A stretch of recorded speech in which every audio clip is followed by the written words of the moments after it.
André Chabot, promeneur nécropolitain.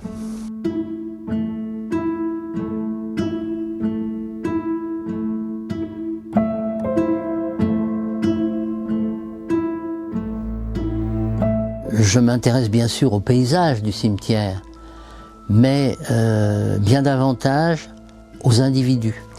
C'est pour ça que je suis à la recherche, dans les cimetières, d'abord de la curiosité. Le cimetière raconte des histoires d'amour, même si c'est un peu trafiqué, s'il ne faut pas trop croire ce qu'on nous raconte. Et on trouve des monuments sur lesquels il y a des mains, comme ça, deux mains enlacées, la main de l'homme serrant la main de la femme. Mais alors au niveau plus spectaculaire, il y a un moment que j'aime bien dans le cimetière, c'est parce que c'est un moment un peu frénétique, c'est le moment du dernier baiser. C'est-à-dire on voit la femme couchée sur son lit d'agonie et le mari qui vient l'embrasser.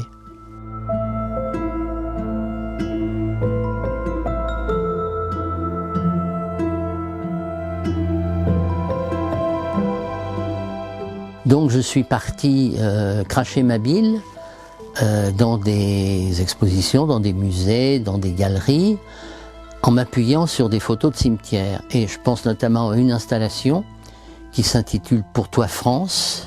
C'est la mort de A à Z. C'est-à-dire qu'il a fallu que je trouve une tombe, ça c'était facile, dont le nom du défunt commençait par un A, et il a fallu aller jusqu'à la 26e lettre de l'alphabet, c'est-à-dire jusqu'à Z.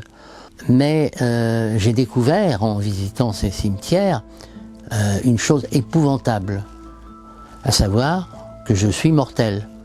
Donc tout le travail que j'ai commencé à faire est une espèce de travail d'exorcisme pour m'habituer à l'idée que je vais finir un jour.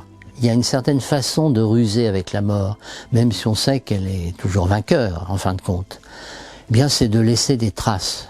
Et je crois que c'est ce que font tous les artistes, laisser des traces à travers des peintures, des sculptures et des écrits pour les écrivains.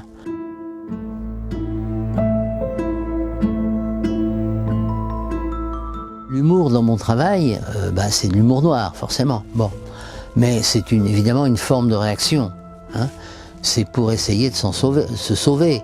Je pense à un objet qui s'intitule le portrait de son maître.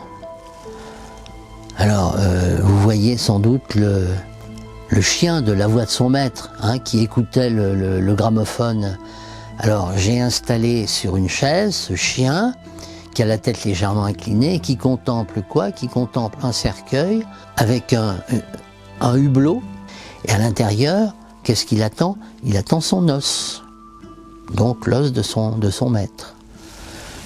Je ne suis pas très sûr que, en fait, l'artiste joue vraiment un rôle fondamental dans le monde. J'y crois pas trop. Je sais que je me rends service à moi-même, tant bien que mal. Encore une fois, pour laisser des traces. Maintenant, ce que je sais, c'est que j'ai pu, un petit peu modestement, amener des gens à avoir peut-être un peu moins peur, et même ne serait-ce qu'en les amenant à entrer dans un cimetière, chose qu'ils n'auraient pas faite avant. Mais bien souvent, des gens maintenant vont dans les cimetières, parce que je leur ai dit, il y a des choses à voir, il y a des sculptures à admirer, des architectures à admirer.